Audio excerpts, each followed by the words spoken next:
आज हमारा brand Oman cricket की वजह से जो फील्ड में उतरा है, उस चीज़ से पूरी कश्मीर को इज्जत मिली। कश्मीरी विलो को इज्जत मिली है कि हाँ, हमारा बैट भी अब आगे जा सकता है। चाहे हमारी इंडस्ट्री में कोई भी ब्रांड अपना इस्तेमाल करे, कश्मीरी विलो लगा के आराम से सीजन बैट किसी भी कंट्री में बेच सकते हैं।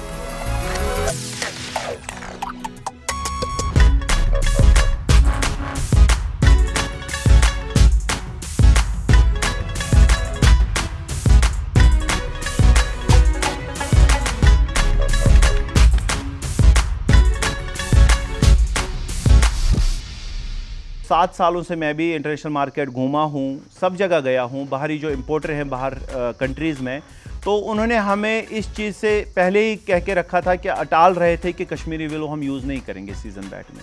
क्यों भाई?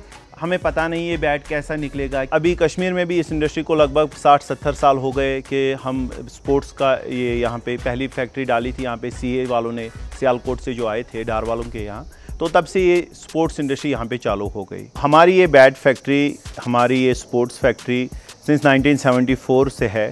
तो my dad used to run the business, तो वही इसके ओनर थे। तो उनके इंतकाल के बाद इसकी देख रेख मैं कर रहा हूँ। तो हम तब से एक कश्मीरी विलो हम बैट्स बनाते हैं, बाकी स्पोर्ट्स गुड्स बनाते हैं कश्मीर में। इसमें लगभग हमारे आस पड़ोस में अराउंड 300+ यूनिट्स हैं जो खाली यही बिज़नेस करते हैं। एनुअली लगभग 3 से 4 लाख के बीच में एनुअली बैट्स प्रोड्यूस होते हैं, कश्मीर से निकलते हैं, लेकिन सिर्फ अनब्रांडेड निकलते हैं। अनब्रांडेड निकल के वो बाहरी फैक्ट्रियों में जाते हैं, वहाँ पे वो अपना प्रोसेसिंग जो भी फाइनल रहती है, लेबलिंग अपनी ब्रांडिंग करके मार्केट में बेचते हैं। तो ये सब चीज़ें हम अब नज़र में रखे हुए हैं कि नहीं, अगर हमारी चीज़ मार्केट में अब जाएगी, सिर्फ टेनिस नहीं जाएगी, सीज़न भी जाएगी और अपना नाम रोशन करके आएगी।